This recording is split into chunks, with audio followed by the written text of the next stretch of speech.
The best of you are the best to your family because your true character comes out at home. When you've had a long day at work or a long day at school, you face a lot of difficulties, a lot of struggle. You've had a hard day and you've tucked it in so no one sees it of you. No one sees the flaws. No one sees the weaknesses. But then you go home and you unleash the monster. You unleash the thing that's been building within you the entire day. And who do you unleash it to? The people that you should care about most. I know you're all here for Almost Today, man. I'm here for Almost Today, man, too. But 15 minutes, inshallah, and we'll be done together. As was mentioned, I actually have been looking for the answer to this question for the past couple months. And it's that a lot of people on the outside look at you thinking that you're something. You know, you're a youth director, you're a pharmacy student. I'm sure many of you are MSA members, you lead things in your masjid, you're in Islamic organizations, you just graduated from college and now you're a doctor or you're an engineer or you're a teacher. You just grew a beard and now people are calling you sheikh. You just wore the hijab and people are calling you sheikha. And, you know, sometimes it's kind of hard to reconcile the fact that all of these people are looking at me thinking that I am something, attributing the status to me, you know, thinking in their mind that I am superhuman, or thinking in their mind that I'm angelic, or thinking that I'm better than them. And the question comes, well, what happens when the people see something of me, but when I look at myself in the mirror, I see someone completely different? What happens when the person that people see is not who I actually believe that I am? And how do we reconcile between them? So I hope that this is a struggle that I'm not the only one facing. Does anyone kind of feel me on this? All right, alhamdulillah, that's good. I actually have a story that kind of just goes along with this. One of my halqa students actually came up to me the other day. Actually, this was a couple months ago. And she was like, so Shereen, like when you go home, like, do you just eat dates and drink Zamzam? And I was like, no, homegirl, I eat cereal in the morning and I eat burgers for lunch and I eat kushari for dinner. You know, I'm normal. You know, just because I'm at the masjid doesn't mean that I eat something different or I breathe a different type of oxygen than you do. And unfortunately, you know, when we work in these types of organizations or in our masjid, people start to look at you and think that you truly are not human, or that there's, you know, something superhuman about you. So that's kind of the thing that I want to address today is what do we do when we feel like the person in the mirror is different than the person that everyone else sees? So subhanAllah, you know, something that we have to do is first try to understand whether those people are two different people. Whether the person that you see in the mirror is truly different than the person that your community sees. Or whether you're just being too harsh on yourself and you truly are amazing. Or whether you're thinking of yourself too highly and you really should start to reconsider some of the things you've done. And so I kind of came up with a litmus test as to what you can ask yourself to try to understand whether those two people are really two people or if they're one. And the first question that you can ask yourself is, and I want you guys to think about this, if I were to go up to someone in your community whom you work with, or if I were to go up to someone, you know, on your shura in the MSA, or someone in your masjid that you work with, or someone that you've mentored in a halaqah, or someone that you work with at work, you know, your co-resident or whatever it may be, and I were to ask them, you know, tell me about Shereen. Like, what is Shereen like? What does Shereen, when you're with Shereen, how do you feel? When these people are with you, how do they feel when you're around them? And think of that answer. If I were to go up to someone at work or someone that you work with, what would they describe you as? Okay, think about that in your mind. Now, if I were to go and ask your sibling at home, or ask your mother, or ask your father, or ask your brother, what is Shereen like to you? How do you feel when Shereen is around you? How does Shereen make you feel? Do you get a different answer? Is it that the people outside think something of you, and when you treat them a certain way, yet you go home and you treat the people at home differently? And if you find that those two answers are different, then know that there's a problem. And again, I wrote this because I need the answer, and I'm saying this to myself before anyone. My mother's in the audience and she can attest to this. But I'm sure many of us can look within ourselves and say, you know what, those two answers are different. The person that I am on the outside is different than the one I am at home. The person that the community sees of me is different than the one that my mother sees of me. You know, and the Prophet ﷺ told us, he said, خَيْرُكُمْ خَيْرُكُمْ لِأَهْلِ وَأَنَا خَيْرُكُمْ لِأَهْلِ. He said that the best among you are the best to your family and I am the best to my family. Why does the hadith not say, خَيْرُكُمْ خَيْرُكُمْ, the best of you are the best to your communities? Or the best of you are the ones who give the best speeches? Or the best of you are the ones who give the best halaqas? Or the best of you are the best at work? Because it's really easy to be good outside. It's really easy to be nice to the people at work because if you're not, they're gonna subtweet you on Twitter.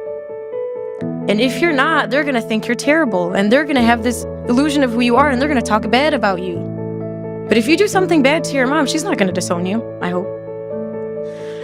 If you're disrespecting your sister, she's still going to be your sister. But if you do something bad on the outside, you can potentially ruin a relationship. And so that's why it's easy for us to be good on the outside, but it's hard to be good at home.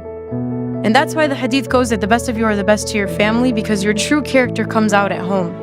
When you've had a long day at work or a long day at school, you face a lot of difficulties, a lot of struggle, you've had a hard day, and you've tucked it in so no one sees it of you, no one sees the flaws, no one sees the weaknesses. But then you go home and you unleash the monster. You unleash the thing that's been building within you the entire day. And who do you unleash it to? The people that you should care about most. The people that deserve the most respect from you. And that's what we do. So I need you guys to think about that.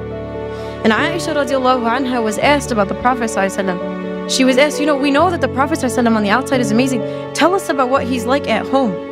We don't get to see him at home. Aisha, tell us what he's like at home. And her response was profound, not just in the way that she described the Prophet, but the fact that it came from her. She said, كَانَ قُرْآنًا يَمْشِي, that he was a walking Qur'an. He wasn't just a walking Qur'an when he was at the masjid. He wasn't just a walking Qur'an when he gave a halaqah. Not just when he was in the community. He was a walking Qur'an when he was at home too. The Qur'an that he was walking, he walked outside and he walked inside. The people who were within his home felt the same way that the people on the outside felt. That's why this is profound. That's why this is important. But I'm sure all of us are trying to be that Qur'an and Yamshi on the outside. We're trying to be that amazing halaqah giver on the outside. We're trying to be awesome to everyone on the outside, yet to the people at home we don't care. And there's a beautiful line of poetry that I read the other day, and it's scary. Listen to this. What good am I if I do not fill the plates of the ones who fed me, but fill the plates of strangers? What good am I if I do not fill the plates of the ones who fed me, yet fill the plates of strangers? What good are you if the one who raised you doesn't see anything from what she's raised you with? What good are you as the one who fed you doesn't see any of the fruits of what she's taught you? The one who spent her blood, sweat, and tears on you for 20, 30 years. And the one who is the reason as to why you are who you are today. The one who helped you get there. Yet as soon as we get our degree, as soon as we can speak, as soon as we're something to the community, we forget about everyone who taught us. We forget about the people who made us who we are. So that's the first question you want to ask yourself. What does your public self look like? Versus what does your family see of you? What do the people in the community see? Versus what does your mother see? And what do your siblings see? And the second question that I want you guys to think of, and again, I'm talking to myself before anyone here, is compare what your salah looks like in the masjid, when there's a bunch of people in the congregation, versus your salah at home when the only person that can see you is Allah. And I'm sure if we were to think within ourselves, the answer to those two questions, at least for myself, is probably different. That when I'm outside, I'm acting a certain way, yet when I'm inside, I'm not the same. My worship in the eyes of people is not the same as my worship when it's only Allah who's watching me. And the question is, why does it matter who's watching when Allah was watching in both? Why does it matter who else is around you when Allah was always around you?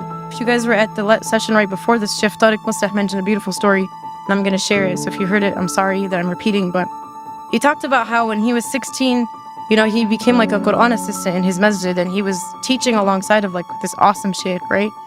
He was talking about how he was 16, teaching Quran, and he felt like a G. He was like, man, I'm like awesome. I'm 16 and I'm teaching Quran to other people. And so one day, I guess he went to the masjid early, like before Fajr or something, and he went and he found that his sheikh's car was parked outside the masjid, but all the lights were closed. So he's like, okay, that's kind of weird. And he mentioned that, he had to go make wudu. So he walks into the bathroom only to find that his scholar, his teacher, one who was taught by many righteous, amazing scholars before him, was on his knees cleaning the toilet of the masjid.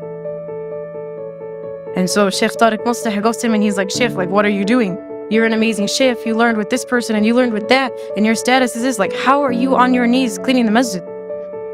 And his response was profound. He says, this is the work that the one who sees always sees.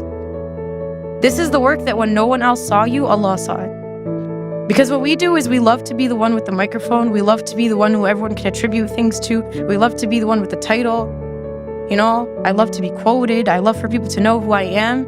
Yet Allah subhanahu wa ta'ala sees the things that no one else sees. The things that you thought no one saw. When you did the dishes and your mom didn't tell you thank you, Allah saw that. When you picked something off the floor and no one saw it, Allah saw that. The reason why we do things in the community is because we love that recognition. We love for people to pat us on the back and say good job. We love the volunteer appreciation dinner. We love that. But realize you're not always going to get it. And sometimes it's better for you that only Allah subhanahu wa ta'ala saw it. And it could be that that deed that you did in secret that no one saw besides Allah is the reason why you enter Jannah. And everything that you've done in the public, everything that people saw, everything that was out in the open was stuff that you did for the wrong reasons, and you never know, that may not even count for you. So this is kind of our thought process in understanding whether or not we have this problem. Now, once you find out you have the problem, what do I do? What's the solution? So a couple things I was thinking about is if you feel like people are holding you up to this standard, you are this and this and this, and you have this title and this title and this title, and you're amazing. Challenge yourself to live up to that standard that people are holding you to. If you go home and you say, man, people think I'm great, but I'm actually not, try to actually be great. And it's not for the people. It's not for people to say, Shereen Salama was great. But it's for me to improve myself so Allah can say Shereen Salama was great. For me to take the standard that you put me at and to try to actually achieve it. Not for you, but for Allah. And the second thing is that for every public deed that you do in the eyes of people, that you double that in your private life, in your private ibadah. That, man, if you prayed in the masjid, try to pray at home when no one else can see you besides Allah. Try to wake up when everyone's asleep, in the dark, just you and Allah. Create that relationship. And the third, and this is a dua that was taught to us by Abu Bakr radiallahu anhu. He used to receive praise, and there was this beautiful dua that he used to say. And it goes, Allahumma ighfir li ma la ya'lamoon waj'alni khayran mimma yadhunnun. Which translates to, Oh Allah, forgive me for what they do not know about me, and make me better than what they think that I am. Because it's funny, we like to cover up the fact that all of us have a hidden past. All of us have some secret. All of us have some sin. All of us have something that we've done that no one else knows. But remember that when you're being praised, that you once were in that state. Not to put yourself down, but for you to remember that Allah subhanahu wa ta'ala is the one who brought you there. And finally, and I'll conclude in reminding us that this is a journey. This by no means is something that we are going to accomplish. It's going to be a constant struggle. But at least when we die, we'll be dying on the path and struggle for the sake of Allah subhanahu wa ta'ala. So I ask Allah subhanahu wa ta'ala to make us among those who can improve upon ourselves and to make the journey to Him easy. Subhanakallahumma wa bihamdik nashhadu an la ilaha illa ant nastaghfiruka wa natubu ilayk. Assalamu alaikum wa rahmatullah.